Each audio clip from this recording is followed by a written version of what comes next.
বড়দিন থেকেই কলকাতার তাপমাত্রায় কিন্তু বড় বদল হতে চলেছে। গত কয়েকদিন ধরেই কিন্তু আবহাওয়া দপ্তরের তরফ থেকে ইঙ্গিতটা আসছিল, এবার কিন্তু সুস্পষ্ট বার্তা চলে এলো। আজ সবটা নেই হাওয়া মড়কে আপনাদের সঙ্গে আমি রয়েছি জয়দীপ। হাড় কাঁপুনি ঠান্ডা, মানে একেবারে জাঁকিয়ে শীত এবার কলকাতা এবং তার আশপাশের জেলাগুলোতে। পাশাপাশি পশ্চিমাঞ্চলের পারদ কিন্তু একেবারে 8 ডিগ্রি সেলসিয়াসে নেমে যেতে পারে। এবং শুধু পশ্চিমাঞ্চল নয়, উত্তরবঙ্গের যে সমস্ত জেলাগুলো মানে পার্বত্য যে জেলাগুলো রয়েছে সেখানে গত কয়েকদিন যেখানে 6 থেকে 8 ডিগ্রি সেলসিয়াসের মধ্যে তাপমাত্রা ঘোরাফেরা করছিল, মানে দার্জিলিং কালিম্পংয়ের মতো জেলাগুলোতে, সেখানে কিন্তু 4 থেকে 6 ডিগ্রি সেলসিয়াসে কিন্তু তাপমাত্রা নেমে যেতে পারে, এমনটাই বলছে আলিপুর আবহাওয়া দপ্তর।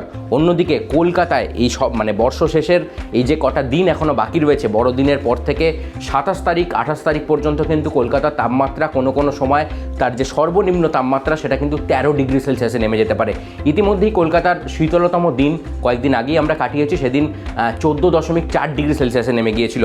গত 24 ঘন্টায় কলকাতার সর্বনিম্ন তাপমাত্রা ছিল 14.9 ডিগ্রি সেলসিয়াস, সেটাই কিন্তু আগামী 48 থেকে 72 ঘন্টার মধ্যে একেবারে নেমে 13 ডিগ্রি সেলসিয়াসে চলে যেতে পারে, তেমনটাই বলছে আলিপুর।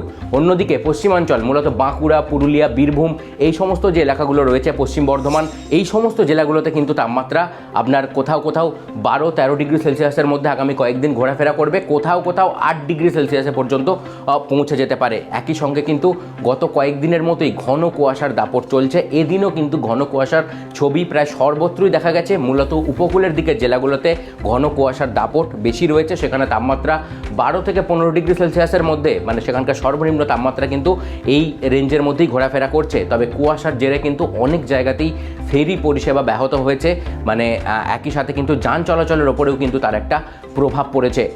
অন্যদিকে কলকাতা বিমানবন্দরেও কিন্তু একদম ভোরের দিকটায়, সকালের দিকটায় দৃশ্যমানটা অনেকটাই গত কয়েকদিন ধরে কিন্তু আমরা কমে যেতে দেখছি। তবে উন্নত প্রযুক্তির মাধ্যমে কিন্তু বিমান চলাচলে যে সমস্যা সেটা ঠেকানো যাচ্ছে।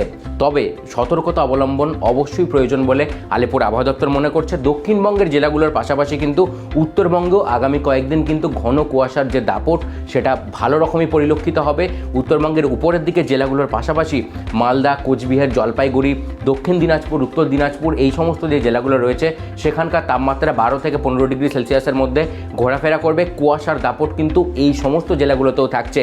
তবে বিশেষ করে সতর্কতা অবলম্বনের কথা বারবার বলা হচ্ছে পার্বত্য অঞ্চলগুলোতে। মূলত এই সময়টায়, শীতের এই সময়টায় কিন্তু বেশ ভালো রকম ভিড় দেখা যায় পার্বত্য এলাকাগুলোতে। তার ফলে দার্জিলিং, কালিম্পং, এই সমস্ত জায়গায় যে সমস্ত পর্যটকেরা ঘুরতে যাচ্ছেন তাদের অবশ্যই কিন্তু সতর্ক থাকার কথা আলিপুর আবহাওয়া দপ্তর জানাচ্ছে। তবে বৃষ্টির কোনো পূর্বাভাস কিন্তু এই মুহূর্তে নেই। তাপমাত্রা তার কিছুটা হলেও কিন্তু তার যে ড্রপ সেটা আগামী কয়েকদিন চলতে থাকবে।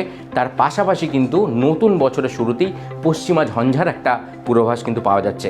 সেটা এলে তারপর থেকে কিন্তু কিছুটা হলেও তাপমাত্রার গ্রাফ উপরের দিকে উঠতে পারে। তবে আপাতত কিন্তু জাঁকিয়ে শীত আগামী 72 ঘন্টায় বা তারও বেশি সময়টায়, মানে বর্ষ শেষের আগামী কয়েকদিন কিন্তু একেবারে হাড় কাঁপুনি ঠান্ডা কিন্তু বাংলা দেখতে চলেছে। হাওয়া মড়ক আজ এই পর্যন্তই। এই সংক্রান্ত আরও খবরের জন্য আপনাদের নজর থাকুক TV9 বাংলায়।